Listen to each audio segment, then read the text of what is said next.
I had been looking forward to that night all year. School was over, and I had finally worked up the courage to ask Ellie to go with me. I was chasing that first kiss. Prom could not come soon enough. I had played it out so many times in my head, going over every single detail, but I could never have guessed how that night would go. It was getting towards the end of the evening. The dance was in full swing, and the band started playing Ellie's favorite song. This was it, the perfect moment. As we leaned in, the music abruptly stopped. Everything went dark. The crowd let out an excited cheer. As the main lights went on, a group of soldiers wearing hazmat suits rushed in. They surrounded us. I could hear the trembling in the principal's voice as he made an announcement over the PA system. "Everyone remain calm. The soldiers are here for our safety," he stuttered, taking a moment to clear his throat. "They're looking for Henry Jackson." Henry was my friend. He had gone home sick just before the dance. I explained this to the soldiers, expecting them to leave. Some did, but the rest stayed and sealed the doors. I heard one soldier mutter that there was no sign of him at his house. They started running tests and drawing blood from everyone. My mind began racing. When can we go home? What are you checking for? Are we safe? They wouldn't answer any of my questions. Several hours later, some of the pretentious rich kids tried to escape.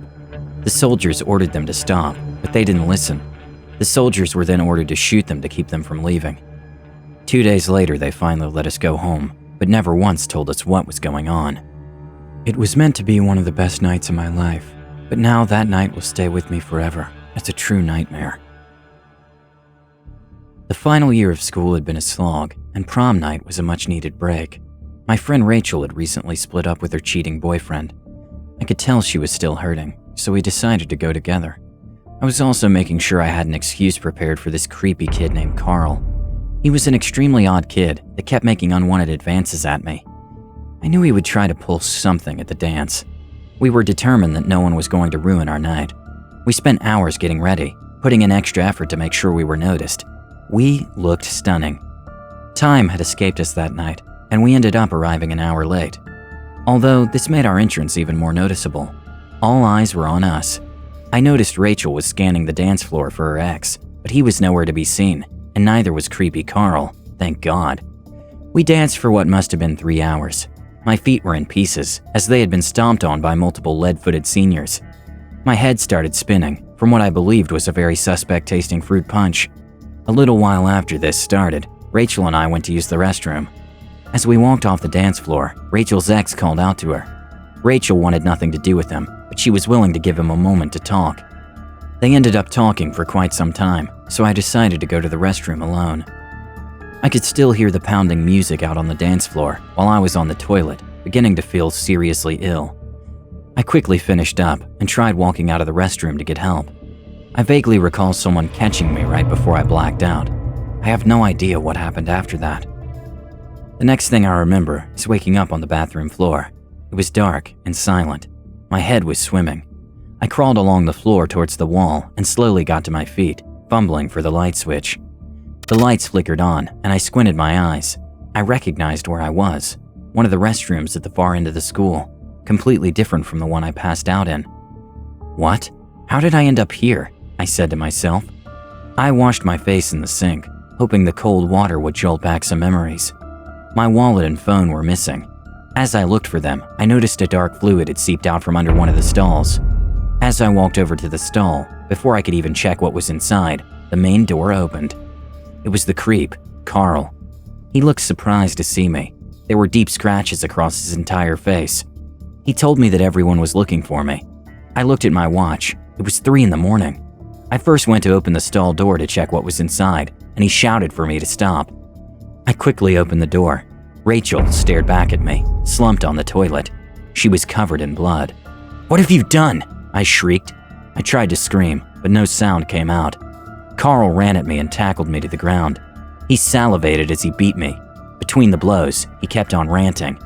"Who do you think you are, rejecting me and then coming with Rachel?" He called me a stuck-up slut as he got up and booted me in the ribs. I felt my ribs crack and my vision blur as I drifted in and out of consciousness. I remember him putting the duct tape over my face. I came to again as he dumped me into the trunk of his car. As the trunk slammed shut, Rachel's lifeless eyes stared back at me.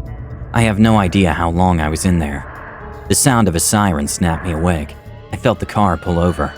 I waited until I could hear people talking, and then began screaming and kicking as loud as I could. I used every ounce of energy to get their attention. The truck suddenly opened, and I was blinded by a flashlight. As my eyes adjusted, I saw the horrified look on the officer's face. I have no doubt that image will stay with him forever. Mom, Dad, some things are about to come out, and I want you to know the truth. The student that was found dead after prom, the police said it was a suicide, but it wasn't. It was an accident, though, I promise you. We knew Jessie was secretly seeing Chloe's boyfriend, and we wanted to scare her to get back at her. Chloe was devastated that her best friend Jessie had done this to her. She was so upset when she found out about the affair that she skipped going to the prom. I decided to help Chloe, and we came up with the idea of driving Jessie out into the middle of nowhere and abandoning her. It was simple and would give her some time to think as she walked back to town. Chloe asked Jessie to meet her after the dance and told her we were going on a road trip. On the drive, Chloe made a comment insinuating that she knew Jason was cheating on her, but she did not know with whom. Jessie tried to bluff her way through the topic and moved on to something else. We arrived at the Cedar Falls Bridge when Chloe asked me to pull over. We knew it would take her all night to walk back from there, especially in her prom dress. This is where things quickly escalated. I stayed in the car, expecting Chloe to jump back in right away. Instead, Chloe walked over to the railing of the bridge, and as Jessie approached her, Chloe turned and slapped her across the face. I got out of the car as quickly as I could. They were already fighting and pulling at each other's hair. Chloe had Jessie by the throat and pushed her against the railing. I could see Jessie was slipping. Before I could get to them, they both tumbled over. As I got to the edge, Jessie was clutching the railing from the other side. Chloe was nowhere to be seen. I pulled Jessie up. She almost slipped several times before I helped her over the railing. We sat there in utter shock. It all happened so fast. It was dark and we couldn't see any sign of Chloe in the water below. No one was meant to get hurt. On the drive back, we realized the police would not believe either side of our story. Then, when Chloe was found dead, and her death determined as a suicide, we just went with it. She had been depressed about the affair, which caused her to miss prom. It was easy for people to believe. I'm so sorry for the pain I've caused, and I need to make it right. Thanks for watching. Don't forget to click subscribe to stay tuned for more scary stories.